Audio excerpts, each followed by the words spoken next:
जय हिंद दोस्तों। आज मैं लेकर आया हूँ एक ऐसे सच्चे महानायक की कहानी जिसने करोड़ों भारतीयों के सोचने का नज़रिया बदल दिया, जिसने आज़ाद भारत में आज़ादी बचाओ आंदोलन के संस्थापक के रूप में पूरे देश में घूम घूम कर राष्ट्रवाद को एक नए आयाम तक पहुंचा दिया। बाल गंगाधर तिलक और महात्मा गांधी के स्वदेशी के सपनों को अपने अंदर आत्मसात करके जो आज़ाद भारत में स्वदेशी के एक प्रखर प्रलयताय के रूप में उभर कर सबके सामने आया। कोई उन्हें आधुनिक योगी कह के उनमें स्वामी विवेकानंद को ढूंढ रहा है, तो कोई उनके विचारों से उन्हें गांधीवाद कहता है, जिसके लिए हर उपमा छोटी पड़ जाए। माँ भारती के उस लाल की कहानी आज आपके सामने लेकर आया हूँ, जिसे सभी लोग भाई राजीव दीक्षित के नाम से बुलाते थे।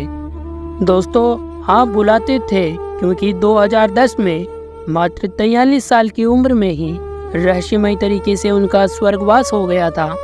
दोस्तों, आज हम बात करेंगे कि आज के परिप्रेक्ष्य में भाई राजीव दीक्षित प्रासंगिक क्यों हैं, आज के भारत को उनकी ज़रूरत क्यों है। इसको समझने के लिए सर्वप्रथम हमें राजीव जी को समझना पड़ेगा।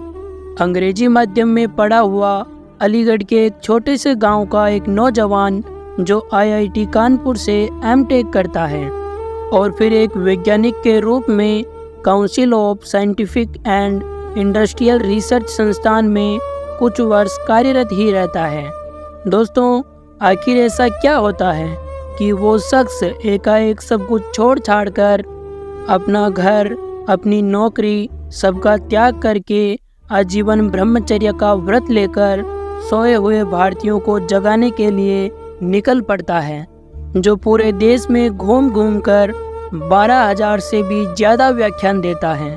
वो नौजवान जहां खड़ा हो जाता है, वहां सैकड़ों लोग उनके विचार सुनने के लिए जमा हो जाते हैं, जो भ्रष्टाचार, अर्थव्यवस्था, वैश्वीकरण, जमाखोरी, राष्ट्रीय सुरक्षा जैसी गंभीर मुद्दों पर बड़ी बेबाकी से अपनी राय रखता है। जिन विषयों पर लोग सार्वजनिक मंच पर बोलने से झिझकते हों, उन सब पर विस्तृत चर्चा करने वाले इस महापुरुष को अपने विचार और संकल्पना के दम पर आचार्य रामदेव ने भारत स्वाभिमान ट्रस्ट का महासचिव नियुक्त किया। दोस्तों, राजीव दीक्षित ने CSIR से लेकर भारत स्वाभिमान ट्रस्ट तक का सफर कैसे तय किया, इसकी पृष्ठभूमि कैसे तैयार हुई। दोस्तों, जब राजीव दीक्षित जी CSIR की तरफ से कोई प्रोजेक्ट लेकर नीदरलैंड गए, तब वहाँ दुनिया भर से और भी वैज्ञानिक आए हुए थे। राजीव जी के रिसर्च पेपर पढ़ने के बाद उनके बगल में बैठे एक डच साइंटिस्ट ने उन्हें टोका और पूछा कि आपने अपना रिसर्च पेपर इंग्लिश में क्यों पढ़ा। सभी वैज्ञानिक अपना अपना रिसर्च पेपर अपनी अपनी मातृभाषा में पढ़ रहे हैं। जापान वाले जापानीज में, चाइना वाले मैंड्रन में, कोरिया वाले कोरियन में, तो आप क्यों अपना रिसर्च पेपर अपनी मातृभाषा में नहीं पढ़ते। तो दोस्तों, उस डच साइंटिस्ट के इस प्रश्न का जवाब भाई राजीव दीक्षित जी के पास नहीं था। उन्हें वहाँ बहुत आत्मग्लानि महसूस हुई। दोस्तों, इस घटना ने भाई राजीव दीक्षित जी के व्यक्तित्व में बहुत बड़ा बदलाव किया।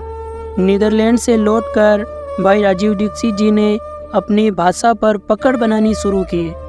अपने हस्ताक्षर अंग्रेजी छोड़ हिंदी में करने शुरू कर दिए। उनका प्रेम केवल राष्ट्रभाषा तक ही सीमित नहीं रहा, उनमें छिपी स्वदेशी और स्वदेश के प्रति निष्ठा उनसे कुछ बड़ा करवाना चाहती थी। आज़ाद भारत के हालात देखकर उन्हें मन ही मन बहुत दुख होता था।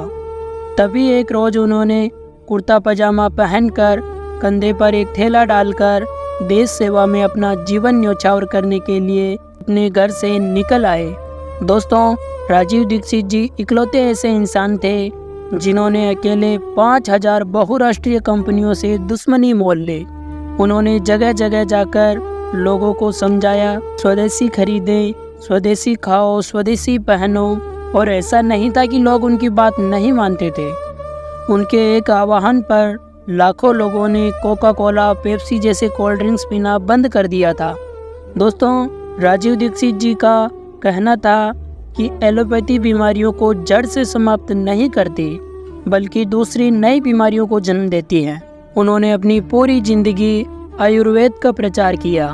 वो कहते थे कि आपके शरीर के हर बीमारी का इलाज आपकी रसोई में है।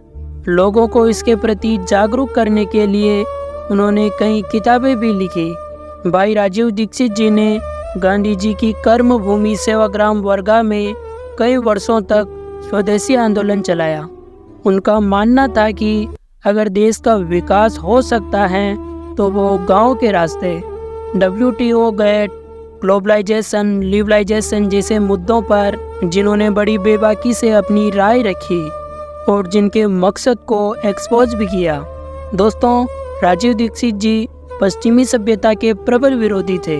वो जानते थे कि यूरोप और अमेरिका जैसे देश आज पूरी दुनिया को वेस्टर्नाइज करना चाहते हैं।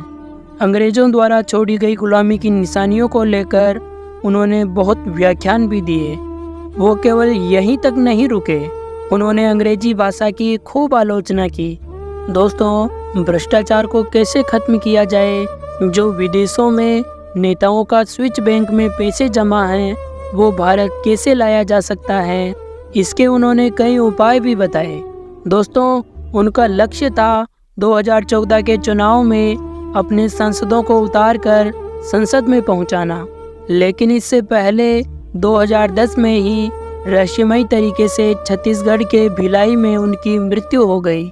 उनकी मृत्यु के इतने सालों बाद भी राजीव दीक्षित जी देश के करोड़ों युवाओं के दिलों में आज भी जीवित हैं। कभी सामने से देखने का सौभाग्य तो नहीं मिला मुझे, लेकिन आज भी जब कोई स्वदेशी की वकालत करता है तो लगता है कि वो जिंदा है अभी।